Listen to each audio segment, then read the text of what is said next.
This is the moment Donald Trump's carefully constructed wall of silence around Jeffrey Epstein finally cracked. If you look at the federal courthouse in Washington, D.C. this morning, you will see something unprecedented. A sitting former president, facing multiple legal battles, has just been blindsided by a federal judge's order that he cannot ignore, cannot delay, and cannot deflect. As of 9:47 a.m., Friday, February 6, 2026, Federal Judge Sarah Netburn issued an emergency order demanding Donald Trump personally respond to sworn allegations connecting him to Jeffrey Epstein's criminal activities.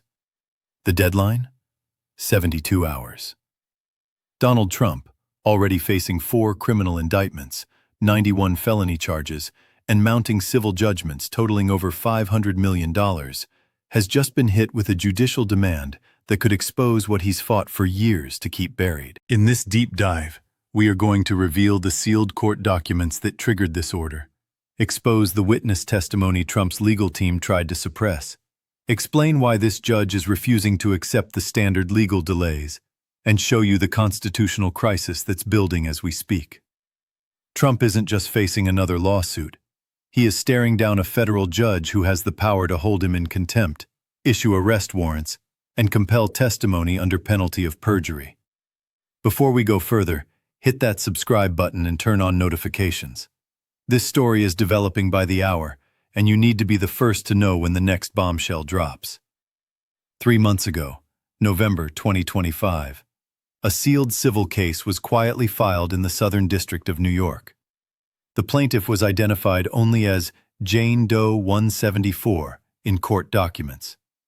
She claimed to be a survivor of Jeffrey Epstein's trafficking network. The original plan was simple. Jane Doe's legal team would depose witnesses, gather evidence, and build a case against Epstein's estate and associated entities. Standard civil procedure. Expected timeline: 18 to 24 months. But the case took a dramatic turn in December when Jane Doe's attorneys filed an emergency motion. They had obtained flight logs, witness statements, and photographic evidence that allegedly placed Donald Trump at Epstein's Manhattan townhouse on 3 specific dates in 1998, 2001, and 2005. Trump's legal team responded with what they always do: delay, deny, deflect. They filed motions to dismiss. They claimed executive privilege, despite Trump no longer being president. They argued the allegations were politically motivated and completely fabricated. Drop a comment below if you think Trump should be forced to testify under oath about his relationship with Epstein. Let me know your thoughts. But Judge Netburn wasn't having it. She had spent 15 years on the federal bench. She had seen every legal maneuver, every stalling tactic, every attempt to bury evidence. And she made a decision that shocked the legal community. On January 28, 2026, she unsealed portions of the case file. The documents revealed that Jane Doe had submitted a sworn affidavit claiming she was 16 years old when she was introduced to Trump at an Epstein party. She described the layout of Epstein's townhouse in detail. She provided dates, times, and names of other witnesses. Trump gambled that he could make this go away with legal motions and public denials. He assumed the judge would respect his status as a former president. He assumed that his legal team's reputation would intimidate the plaintiff into settling quietly. He assumed wrong. At 9:47 a.m. on February 6th, Judge Netburn's clerk uploaded a 27-page order to the court's electronic filing system. For the first 30 minutes, nobody noticed. The case was still partially sealed. But then a paralegal at Democracy Forward, monitoring federal court filings, saw it. Within minutes, the document was circulating among legal reporters. The order was devastating. Judge Netburn wrote, "The court finds that defendant Donald J. Trump has failed to provide adequate responses to discovery requests. The court further finds that Trump's blanket assertions of privilege are insufficient and appear designed solely to obstruct these proceedings." She ordered Trump to personally appear for a deposition within 30 days. She ordered him to produce all documents, communications, photographs, and records related to Jeffrey Epstein from 1995 to 2010. And most shockingly, she rejected every single privilege claim his lawyers had made. But that was just the beginning. The nightmare was starting. While Judge Netburn was issuing her order in New York, another development was happening in Florida. The Palm Beach District Attorney's Office announced they were reopening their investigation into Epstein's 2008 plea deal. The prosecutor specifically mentioned examining the role of individuals who may have received preferential treatment in the original investigation. At that exact same moment, ABC News published a bombshell report. They had obtained copies of Epstein's private calendar from 2001. It showed 17 scheduled meetings with DT at various locations in New York and Florida. Trump's spokesperson immediately claimed DT could refer to anyone. Legal experts weren't buying it. And most shockingly, a second Jane Doe came forward. Jane Doe 175 filed an emergency motion to join the lawsuit. Her affidavit described an incident at Mar-a-Lago in 2003. She was 17. She had been brought there by Ghislaine Maxwell. And she claimed Trump was present. Pause. The legal community immediately recognized what was happening. This wasn't just one lawsuit. This was a coordinated legal assault across multiple jurisdictions, multiple plaintiffs, and multiple timelines. The stock market didn't care about Trump's denials. It cared about legal liability.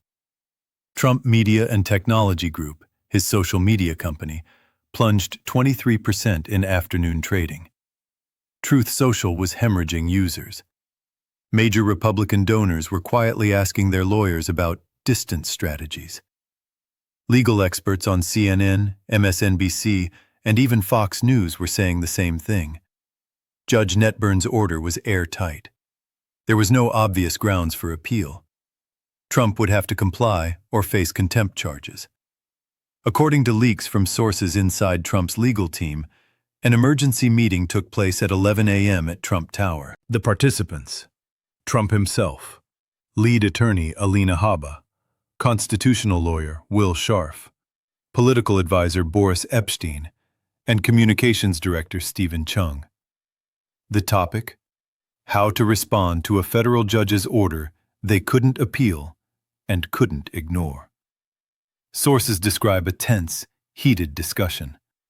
Trump reportedly kept asking, "Can't we just ignore this? What's she going to do? Send the FBI?" Habba apparently explained, "Sir, if you ignore a federal court order, she can issue a bench warrant. She can hold you in civil contempt. She can fine you $10,000 per day. And it gives every other judge in every other case permission to do the same thing." "What about executive privilege?" Trump asked.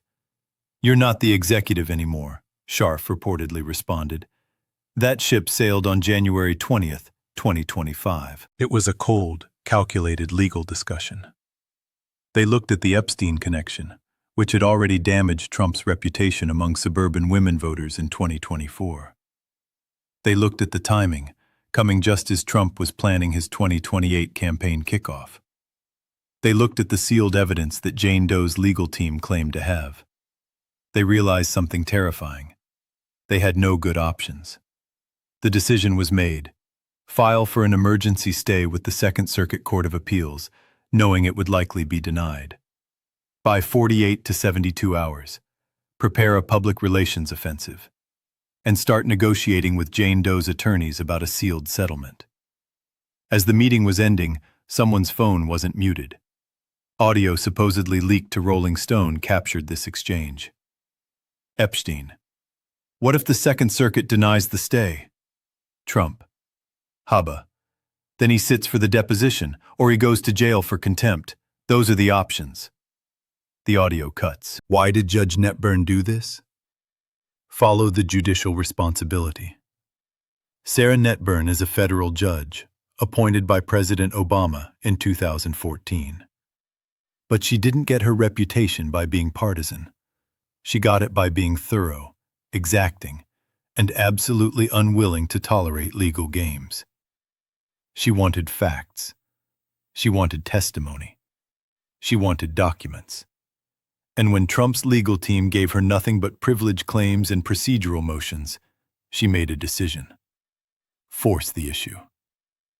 This shifts power from Trump's legal team to the plaintiffs. Trump can no longer hide behind lawyers, delay tactics, or vague public statements. He must now choose: testify under oath or face contempt. He is no longer controlling the narrative. The judge is. By ordering personal compliance, Judge Netburn is sending a message to every other judge handling Trump cases. This is how you deal with obstruction. The legal ramifications are staggering. If Trump defies this order, Judge Netburn has the authority to issue civil contempt sanctions. That means daily fines. That means asset freezes. That could trigger enforcement actions by federal marshals. This isn't a hostile prosecutor. This is a federal judge with constitutional authority that Trump cannot simply tweet away. If Trump sits for the deposition and lies, he commits perjury. If he tells the truth and it contradicts his public statements, he destroys his own defenses in other cases. If he refuses to answer questions, he can be held in contempt on the spot. What legal historians will call the Epstein trap. There is no clean exit. This is Donald Trump, who has spent 50 years avoiding accountability through settlements, delays, and legal intimidation, finally meeting a judge who will not blink. Here's the domino effect. If Trump complies with the deposition order, his testimony becomes evidence in the Jane Doe case. If his testimony is evidence in the Jane Doe case, every other Epstein survivor's attorney will subpoena those transcripts. If dozens of attorneys have Trump's sworn testimony, the floodgates open. If the floodgates open, we're looking at a litigation avalanche that could span years. Foreign intelligence agencies are watching this. Russia, China, and Iran see a former president caught in a scandal involving a convicted sex trafficker. They see vulnerability. They see compromise. They see leverage. Where is the Republican Party? Silence. Mitch McConnell has not issued a statement. Kevin McCarthy, now out of Congress, has not commented. Even Trump's staunchest defenders like Matt Gaetz and Marjorie Taylor Greene have been oddly quiet on social media for the past 18 hours. Why? Because they know. The Epstein connection is political poison. Every poll shows that suburban mothers, suburban fathers, and independent voters view this issue as disqualifying.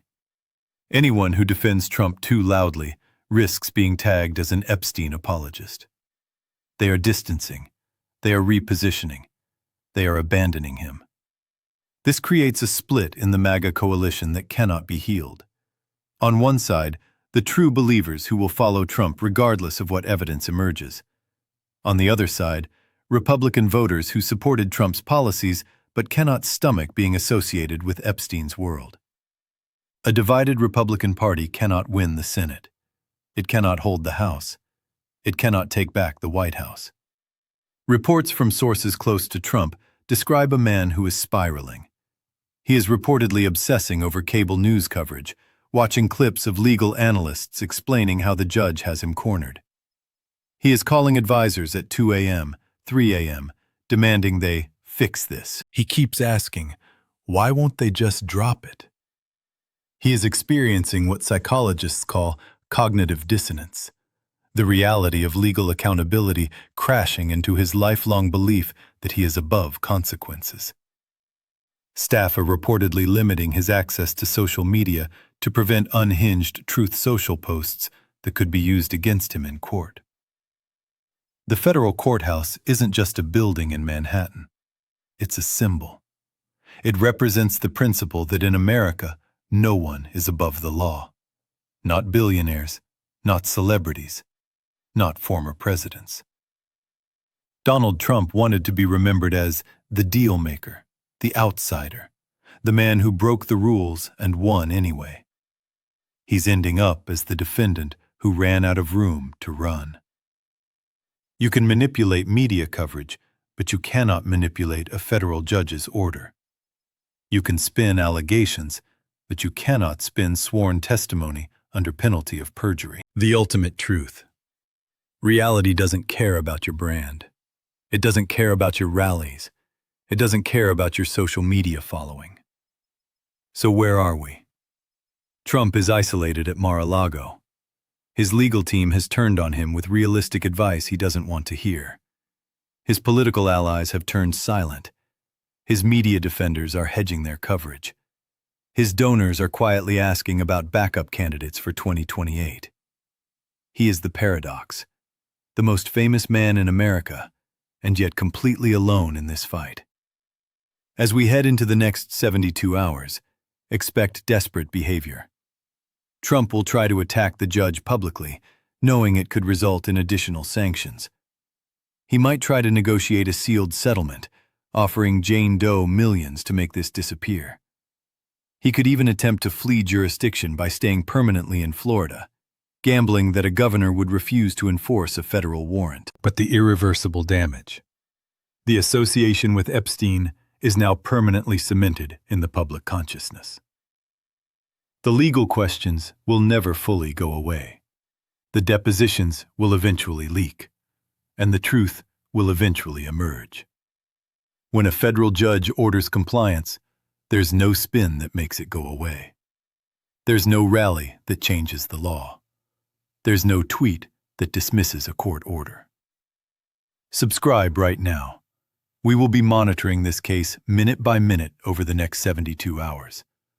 If Trump defies the judge, if a contempt order is issued, if new evidence drops, we will break it down immediately. This is the endgame. This is accountability arriving, whether Trump wants it or not. Hit that like button if you believe no one should be above the law. Drop a comment with your prediction. Will Trump comply with the deposition order, or will he dare a federal judge to hold him in contempt? This is history. Watch closely.